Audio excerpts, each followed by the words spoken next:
Let's see. Hey, I'm willing to correct, honestly, I really am, okay? If I'm wrong. Let's see. Whale's pelvis. You're saying there is fossil evidence of the blowhole moving from the front of the head to the top of the head. From the nose, yeah. From the nose? Do you think there is fossil evidence for a whale? Are you referring to Ambulocetus? I don't know specific names. I'm in international relations. I think you have been crippled by your education, and it's a shame you had to pay for that. It's worse that I had to help pay for that. Now, if you want to believe that, that's perfectly fine, okay? But that's not science, son. You've been sold a religion. I've seen a line of fossils. You have seen a line of fossils? Where they have the nose closer to the front and moving towards the top of the head of skulls of whales. You have seen this a line of PowerPoint fossils? presentation refute that. Well, yes. Was it fossils or was it drawings? No, they were fossils. It was a video program. They showed the skulls on the table. Oh, a video program. Now, I can show you, I've got a video clip here showing a tricycle turning into a tiger. It's amazing what you can do with these different video programs, you know. What does this have to do with... That's my point. What is your fossils? What is your... I'm saying there's a fossil... I'm saying... Well, first of all, my main point is that you have a misunderstanding of what evolution is if you think that you can have the opposite of it. Now, I don't want to lose that point. Okay. Because we got to keep... I understand your point. So you're saying the fact that it's losing its legs and turning into a whale is not really... That's still an example for evolution. Yeah. Okay, go ahead. You can't go backwards. You can't go backwards? You can't go backwards, because there's no backwards. There's go backwards for evolution. Right. Okay. There's no forward. There's no forward, there's no backward. Just everything stays the same. It's change. You're a creationist, man. Everything stays the same. I say things change towards more adapted from less adapted. Okay, now, if you want to believe that, that's fine. But I pointed out, no fossils would count as evidence in a court of law. Because What does the court of law have to do with science? Well, because you keep bringing it up. Okay, something that would hold up in a court of law as real evidence was something that ought to be considered. You got a professor here at this university, Philip Johnson, that wrote 3 books saying if you put Darwin on trial, it wouldn't pass, okay? That's a court of law. It has nothing to do with scientific inquiry. It has to do with juror selection and lawyers and law. No, I'm saying the evidence wouldn't stand actual real scrutiny. Anybody could come up and say, Your Honor, he found some bones in the dirt. He doesn't know they had any kids. You're right. Dismissed. Next evidence. No fossils count. You're saying that no fossils count because... I'm saying, if you find some fossils like this, and you want to say that is evidence that a whale came from a cow or an animal on land or a bear, whatever you want, okay? I'm saying, Your Honor, he can't prove those bones right there had any children. Could you prove some bones you found in the dirt had any offspring, let alone different offspring? And why would you think... No, but I could prove that they had parents.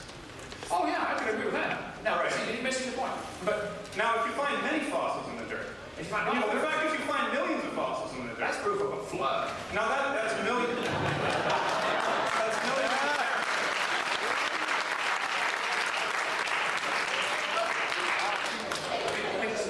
About 15 minutes, we're going to have to start clearing out. So we're going to have, please, no one else get in line for questions, but we're going to have to make it quicker. I know that not all the questions are being answered, and I know that there still seems to be some disagreement in the room. I've sensed that. All right, so let's get back to the original point. Yeah, okay. Well, that was the original point, which is the direction of evolution. There is no direction for evolution. That's right. What you said. There's no gaining, there's no forward, there's no going back, there's no coming. I'm saying there's from less adapted to more adapted. Now, would you agree with that? I'm saying it doesn't happen. The whole thing's a fairy tale. All this is taking place in your mind. It doesn't take place in reality. But reality. the point of opposite of evolution. I mean, do you understand? I understand that you are straining at a gnat and swallowing a camel, son. You want to have people come up here and refute you, correct? Yeah, so far I'd like to see. All right, so I'm refuting this one point. This one point that the whale losing its legs is still an example for evolution. Okay, if you believe that, that's fine. I disagree, but go ahead. Yes, next one. Have to hurry here. We've got a few minutes. First of all, everybody seems really angry. No. I'm not angry. I'm having fun. I could do this every day. I really could. I mean, I love this. See, I have the PowerPoint. Go ahead.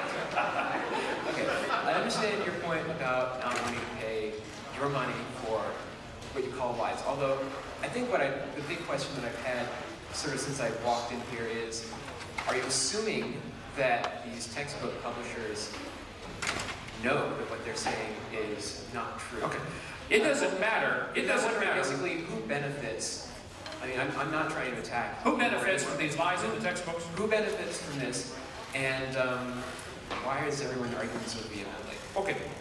I don't know as far as benefits or not benefits, why they're kept in the textbooks. I'm going to say probably the authors of the textbooks honestly think they're teaching the truth. The publishers of the textbooks honestly think they're teaching the truth. The teachers in the school who are teaching this honestly think they're teaching the truth. I am pointing out, this has been proven wrong. Real science would clear this stuff up. They wouldn't allow lies to continue in the textbooks. The problem is, if you remove these lies that I mentioned, there's nothing left to support the evolution theory, and that raises red flags. Because along with creation, which is the only other alternative to evolution, there comes a whole lot of baggage, like a creator, and rules, like thou shalt not commit adultery.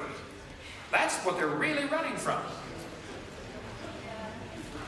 So, all I said was we should not allow lies to be taught in the textbooks in tax-funded schools.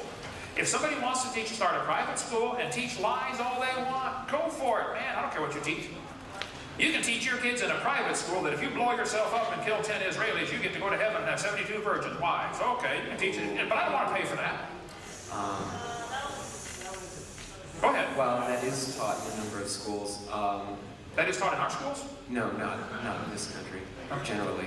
I guess the biggest question that's brought up after that is, if all of those lies, or at least untruths. Okay. If these untruths were taken out of the book? So all of these untruths were taken out of the books from what you know, and I guess for many of the people who have questions and might know more about this subject than me, if all of these untruths that you brought up were taken out, would there then be any basis for believing that there was an original idea of this descent from original creatures to base like evolutionary molecular biology on? Okay. Or even better, if you took all those things out, what would you have? You would have a good textbook with lots of biological science. There's a lot of good biology that ought to be taught. Evolution's unrelated to the subject. Okay? I'm in favor of biology. I taught it 15 years. I like biology. Go ahead. Hi, my name is Tom, and I study neurobiology here, but I don't think that's relevant to this subject. Okay. I'm a Christian. I believe in Christ. I also believe in evolution. We can fix that. Hang in there, Tom. We can fix that. I mean, obviously that's my belief, but That's your what? that's my belief. Your what? Belief. Belief? Yes. Good. Thank you, Tom. Thank you. Go ahead. I don't disagree that evolution can be a theory and can be a religion. I'm not going to argue that technicality.